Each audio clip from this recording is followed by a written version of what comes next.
కోమటిరెడ్డి రాజగోపాల్ రెడ్డి మళ్ళొక్కసారి ధిక్కార స్వరం వినిపించిండు.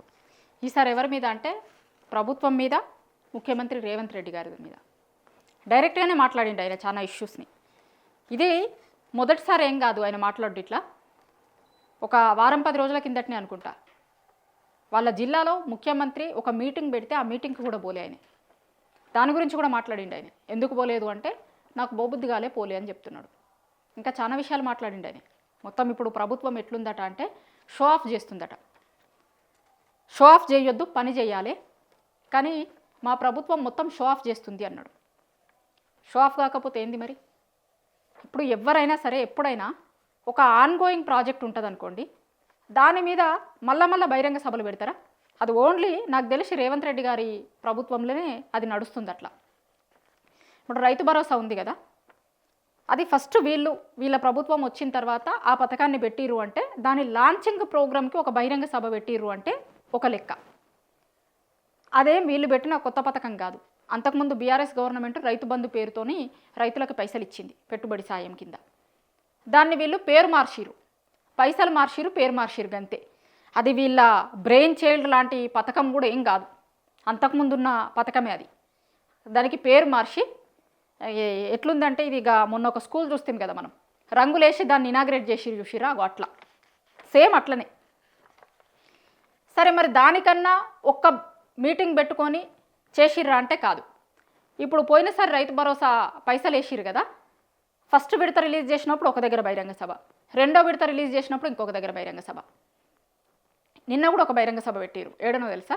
ఈడ శిల్పకళ వేదికల ఖమ్మంలో మీటింగ్ పెట్టుకుంటాము అన్నారు, కానీ వర్షం పడ్డది, మొత్తం బురద అయింది, దిగబడుతుంది. ఎక్కడ రైతులు లేకపోతే వాళ్ళ నాయకులు కార్యకర్తలు వచ్చి నిలుసునే జాగా కూడా లేదు, మొత్తం బురద అయింది. కాబట్టి ఆడ మీటింగ్ చేసే పరిస్థితి లేదని దాన్ని హైదరాబాద్కు మార్చిరు. ఇప్పుడు ఆడ మీటింగ్ పెట్టుకునే పరిస్థితి లేకపోతే డైరెక్ట్గా రైతుల అకౌంట్లలో పైసలు వేయొచ్చు, కానీ పైసల కంటే ముఖ్యం ప్రచారం మనకు. ఇందుకోసం అన్నారు కోమటిరెడ్డి గారు అన్నది కూడా. ఎందుకు అంటే నిజానికి జనాలు కూడా అనుకుంటారు దాన్నే అంటారు షో ఆఫ్ అని. నిజానికి ఆ రోజు అక్కడ మీటింగ్ పెట్టుకునే పరిస్థితి లేకపోతే డైరెక్ట్ అకౌంట్లలో పైసలు వేయొచ్చు, కానీ వేయలే. ప్రచారం కావాలి కదా ఫస్ట్ మనకి, అందుకే పేపర్లలో యాడ్లు ఇచ్చుకున్నారు.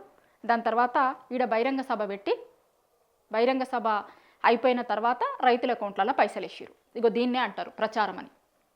పన్నులు తక్కువ ప్రచారం ఎక్కువ అంటారు చూసిరా, అదే అంటుండు కోమటిరెడ్డి రాజగోపాల్ రెడ్డి. షో ఆఫ్ చేసుకుంటున్నారు, పని తక్కువ షో ఆఫ్ ఎక్కువ ఉంది అంటుండు. అందుకే ఇక నాకు గిసొంటి షో ఆఫ్ ముచ్చట్లు నచ్చకనే పోలే. నేను నచ్చుతలేదు, నాకు నచ్చలే, అందుకే పోలే. దాంట్లో కుల్లా చెప్తున్నా, ఏం దాపరికం ఏం లేదు, అందుకే పోలే నేను ఆ మీటింగ్కి అని చెప్పిండు. ఇంకా చాలా మాటలు మాట్లాడిండు. అసలు ఇప్పుడుంది ఒరిజినల్ కాంగ్రెస్ కాదట. నిజానికి ఈ మాట చాలామంది కాంగ్రెస్ పార్టీ నాయకులు మాట్లాడుతున్నారు. కాంగ్రెస్ పార్టీలో ఉన్న చాలామంది సీనియర్ నాయకులు చాలామంది, కొంతమంది బయటకు మాట్లాడుతున్నారు, కొంతమంది మాట్లాడతలేరు, కానీ చాలామంది ఒపీనియన్ ఇట్లనే ఉంది. నిన్నగాక మొన్న జీవన్ రెడ్డి బీఆర్ఎస్ పార్టీలోకి వచ్చిండు చూసిరా, ఆయన కూడా అదే మాట్లాడిండు.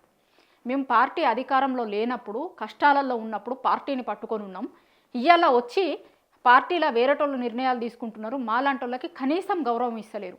నేను ఈ ఏజ్లో పార్టీ మారాల్సిన అవసరం ఏముంది? గౌరవం లేదు కాబట్టి పార్టీ మారుతున్నా అన్నాడు ఆయన.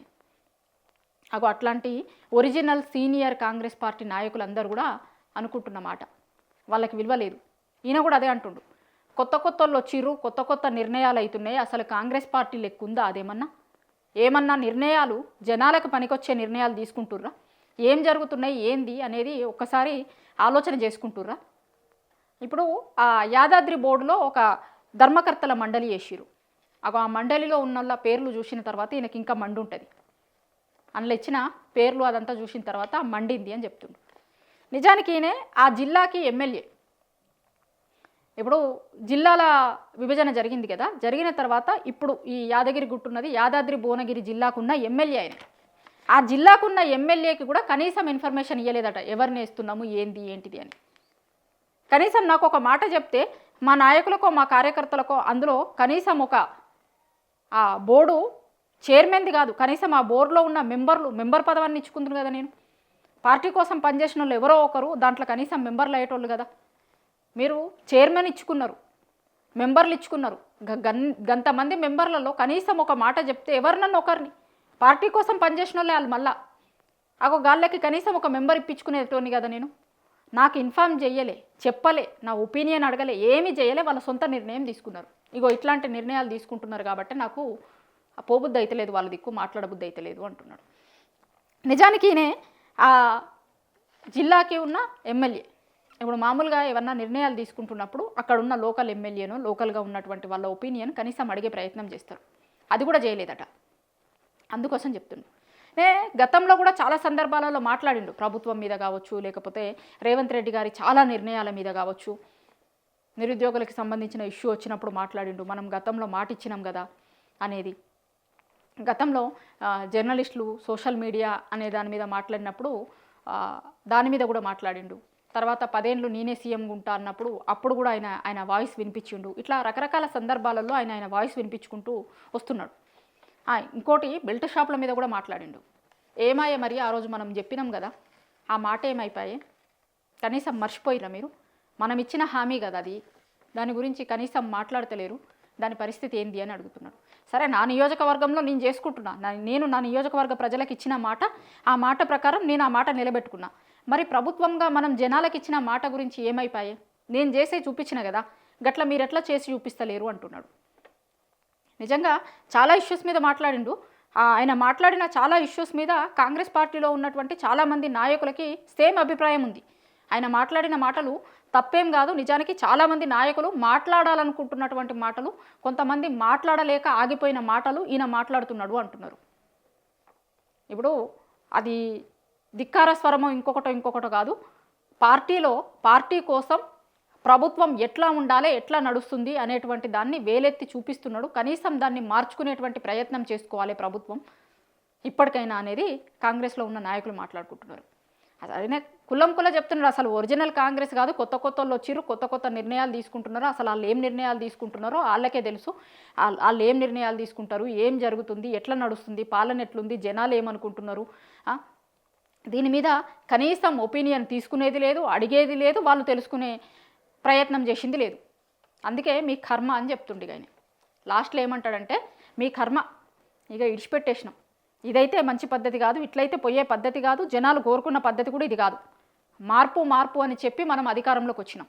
జనాలు ఏదో మార్పును కోరుకున్నారు, కానీ మీరు ఇప్పుడు చూపిస్తున్న మార్పు పట్ల ఎవ్వరూ సాటిస్ఫైగా లేరు. ఇంకా మీ కర్మ. ప్రభుత్వ నిర్ణయాలు, ప్రభుత్వ పాలన సీఎం రేవంత్ రెడ్డి గారు చేస్తున్నది ఆయన కర్మకి ఆయన విడిచిపెట్టేసేయాలి, వాళ్ళ కర్మ అని విడిచిపెడుతున్నా అని చెప్తున్నాడు.